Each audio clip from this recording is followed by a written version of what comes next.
Assalamualaikum warahmatullahi wabarakatuh. Perkenalkan, saya Liza Kaulan Syadida dengan NIM 404-22033 dari Universitas Peradaban.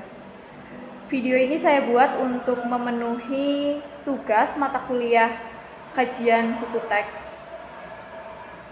Baik teman-teman, di sini saya akan memaparkan hasil analisis saya mengenai buku teks yang berjudul Teks Cerdas Berbahasa dan Bersastra Indonesia untuk kelas SMA, SMK kelas 10 Kurikulum Merdeka.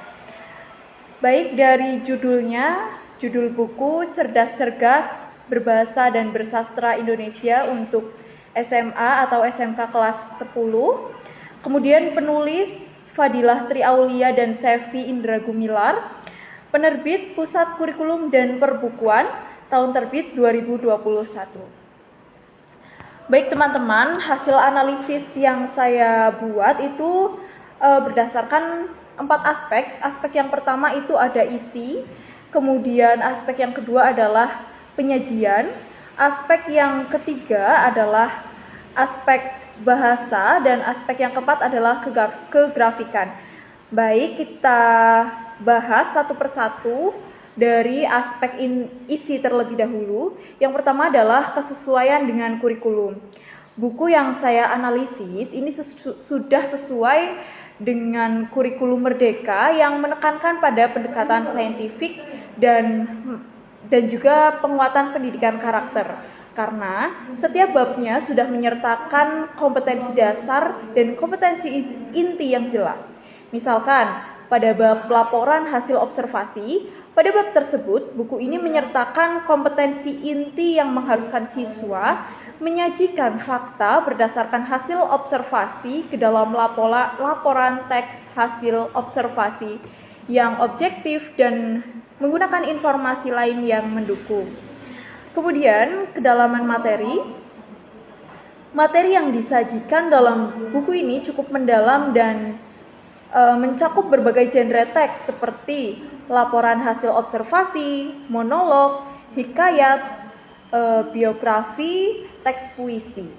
Dan buku ini juga menyertakan konteks budaya yang relevan. Contohnya pada teks hikayat, di buku ini tidak hanya membahas mengenai karakteristik dari teks hikayat itu sendiri, melainkan juga membahas mengenai nilai-nilai yang terkandung di dalamnya, sehingga ini relevan dengan peserta didik yang bertujuan untuk mencontoh dari nilai-nilai yang terkandung dalam hikayat tersebut di kehidupan nyata.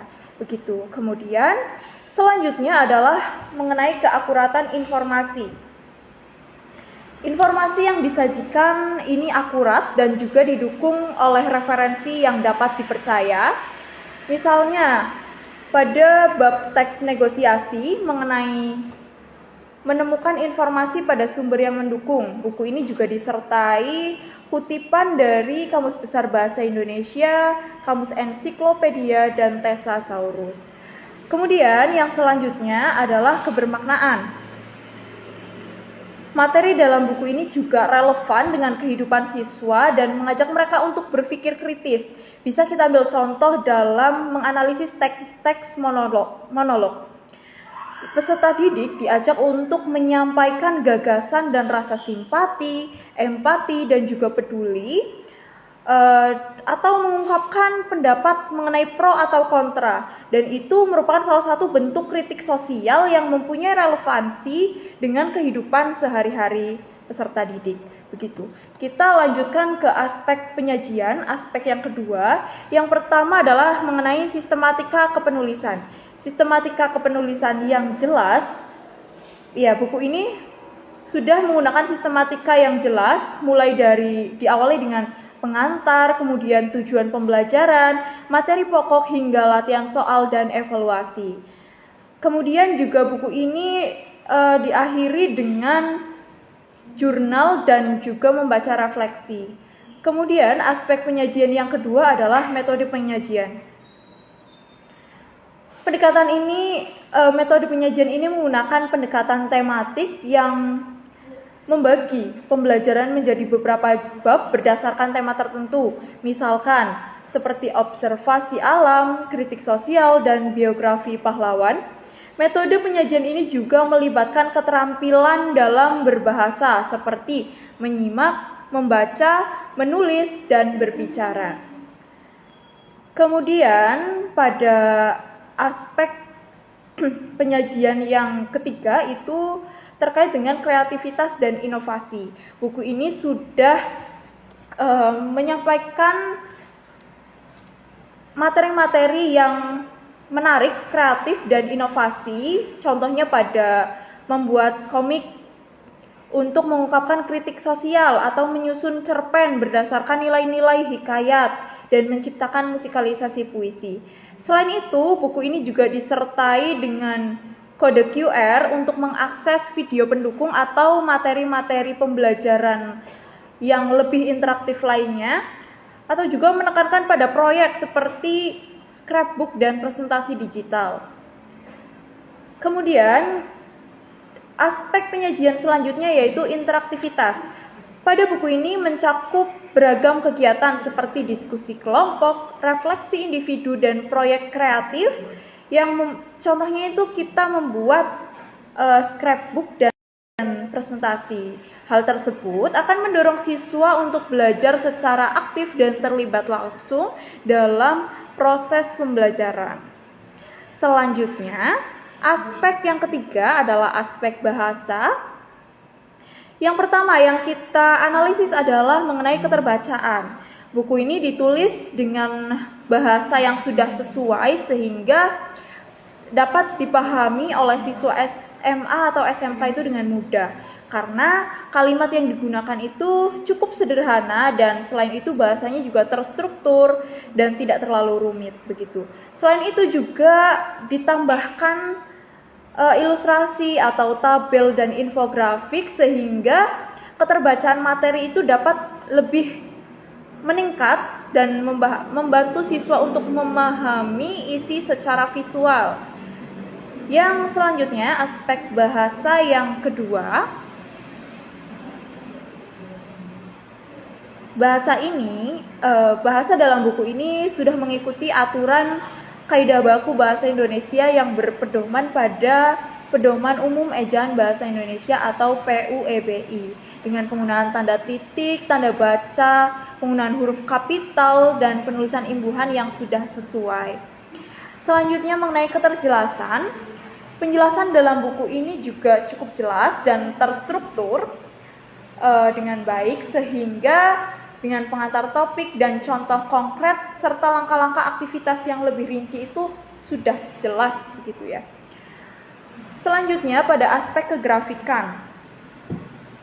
Yang pertama yang dianalisis adalah mengenai desain yang menarik. Buku ini dirancang dengan layout yang rapi, kemudian terstruktur dan lebih menarik karena diikuti elemen-elemen visual yang mendukung sehingga peserta didik itu tidak jenuh dalam membaca buku teks tersebut. Kemudian yang kedua adalah kualitas ilustrasi.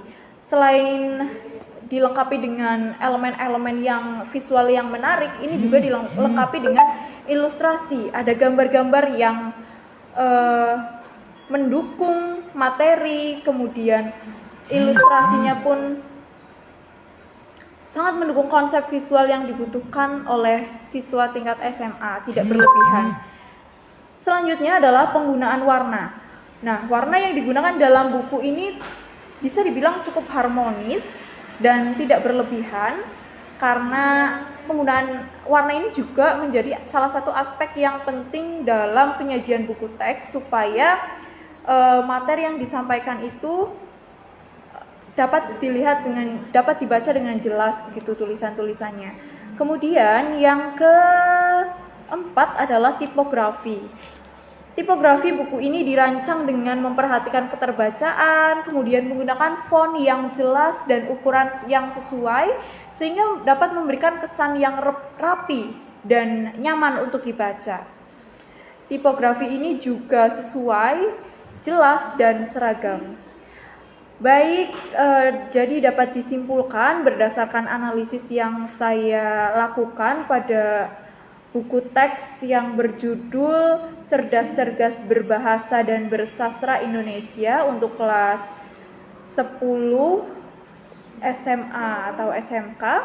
Kesimpulannya adalah keseluruhan buku ini sudah memenuhi standar yang baik dari segi isi, penyajian, bahasa maupun grafika yang mendukung proses belajar mengajar bahasa Indonesia di tingkat SMA dan SMK.